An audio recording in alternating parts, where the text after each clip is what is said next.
Iya, salah satu ajaran Buddha yang memang sangat penting untuk dipahami adalah Sata Sambojjhanga, 7 faktor pencerahan yang diawali dari Sati Sambojjhanga, perhatian, mindfulness sebagai faktor pencerahan. Kemudian Dhamma Vicaya Sambojjhanga, penyelidikan terhadap Dhamma, tadi disebut kajian terhadap Dhamma sebagai faktor pencerahan. Wirya Sambojjhanga, semangat, daya upaya sebagai faktor pencerahan. Kemudian piti, kegiuran, passaddhi, ketenangan, samadhi, konsentrasi, upeka, keseimbangan batin sebagai faktor pencerahan. Yang menjadi penting di sini adalah faktor pencerahan.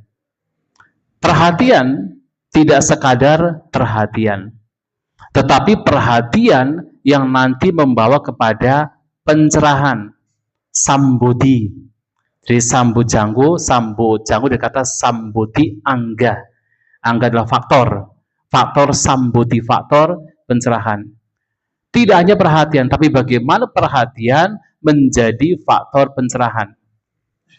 Maka dalam banyak khutbah Sang Buddha, tidak hanya Sang Buddha mengatakan Sati Sambojjhanga, tetapi akan ditambah Viveka Nisito, Viraga Nisito, Nirodha Nisito, Wosagang Parinaming. Artinya apa? Faktor pencerahan ini, perhatian sebagai faktor pencerahan itu harus bersandar pada viveka. Viveka adalah renunciation atau keterasingan dari kotoran batin, keterasingan dari aku salah dhamma atau kondisi-kondisi batinah yang tidak bermanfaat. Bagaimana perhatian kita ini diarahkan agar batin itu bebas, lengang, terkucilkan, terasing dari kotoran batin, dari aku salah dhamma, hal-hal yang tidak bermanfaat. Termasuk adalah viraga nisito, bersandar pada ketanpa nafsuan. Ketanpa nafsuan terhadap semua hal. 5 gugusan, batin dan jasmani. Tidak ada nafsu kembali. Bagaimana sati perhatian diarahkan untuk bisa memunculkan viraga. Kemudian juga nirodha, kepadaman. Padam dari segala bentuk pengotor batin. Bagaimana sati perhatian harus membawa kepada kepadaman dari kotoran batin. Dan wosaga parinaming. Wosaga adalah pembebasan. Ini nama lain dari nibbana. Parinaming, matang, matured. Matang di dalam pembebasan. Artinya, sati ini, perhatian ini mesti diarahkan yang membawa kematangan batin untuk mencapai nibbana. Tidak hanya sekedar sati. Kenapa? Karena sati saja, perhatian saja sebenarnya tidak cukup. Tidak cukup. Bahkan disebutkan di dalam kitab ada kata, orang yang berbuat jahat juga masih memiliki sati perhatian. Benar nggak? Anda pernah melihat orang mancing? Tahu mancing? Fishing fish, you know, using that, bahasa Kelantan apa mancing? Memancing juga ya, memancing ya. Pernah lihat kan orang memancing kan? Punya perhatian tidak? Punya perhatian. Sampai talinya bergerak saja langsung tahu, diketahui. Ada perhatian. Tetapi apakah orang mancing itu sedang mengembangkan batin? Orang mancing dengan perhatian akan mencapai nibbana. Tidak kan? Tidak demikian. Karena hanya perhatian tanpa ada kebijaksanaan. Maka Sang Buddha mengatakan 3 hal dalam pengembangan batin tidak bisa dipisahkan. Sati, panya, wirya. Tidak bisa dipisahkan. Tidak bisa dipisahkan. Ada perhatian, tapi kalau tidak ada kebijaksanaan, dia tidak tahu apa yang dilakukan adalah kejahatan.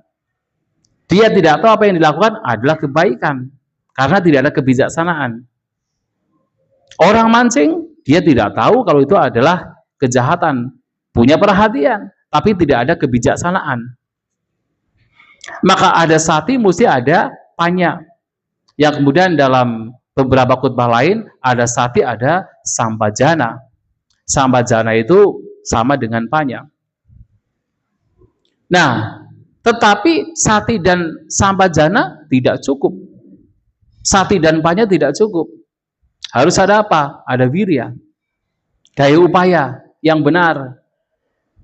Orang punya perhatian, tahu yang sedang muncul adalah kotoran batin. Yang sedang muncul adalah kemarahan. Tapi kemudian tidak ada upaya untuk melenyapkan kemarahan. Sama saja. Kemarahan tetap berkembang.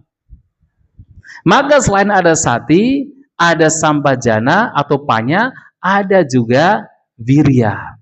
3 ini tidak bisa dipisahkan. Dan lihat, sata sambojangga. 3 pertama. Sati, dhammavicaya, wirya. Dhammavicaya itu juga nama lain dari panya. Penyelidikan di dalam dhamma, menyelidiki dhamma itu adalah panya kebijaksanaan. Maka ada sati, mesti harus ada kebijaksanaan. Dalam konteks ini adalah dhamma vicaya. Yang kemudian juga harus muncul wirya, semangat. 3 ini menjadi yang pertama. Jadi kalau dalam sata sambojangga 3 yang pertama, dalam Mahacattarisaka Sutta, Sang Buddha menyampaikan 3 tidak bisa dipisahkan dalam pengembangan jalan mulia menuju 8, sama didi, sama sati, sama wayama. Sama itu. Sati, wayama adalah wirya, sama didi adalah kebijaksanaan. Kemudian Mahasatipatthana Sutta, misalnya kayanupasi viharati, seseorang berdiam melihat lebih mendalam jasmani di dalam jasmani. Atapi satima sampajana. Atapi semangat itu wirya. Satima, sati perhatian. Sati, sampajana adalah kebijaksanaan. 3 ini tidak bisa dipisahkan dalam kita mengembangkan batin. Maka di dalam sata sambojangga pun 3 yang pertama itu tidak bisa dipisahkan. Nah, sehingga ketika ini tidak bisa dipisahkan, ya nantinya akan terus berkembang, yang mana pengembangan sati perhatian itu akan bersandar pada viveka, akan bersandar pada viraga, bersandar pada nirodha, dan akan matang di dalam kebebasan. Demikian pula dhammavicaya, wirya, piti, dan selanjutnya semuanya juga bersandar pada 4 hal tadi. Artinya tujuannya adalah untuk bisa bebas dari atau lengang, terasing dari kotoran batin. Kemudian viraga, nirodha, dan juga wosaga parinaming. Dan itulah sata bojangga. Yang kalau dijelaskan, banyak sekali hal yang mesti dijelaskan. Paham ya? Ya. Semoga yang lain paham juga ya. Ya.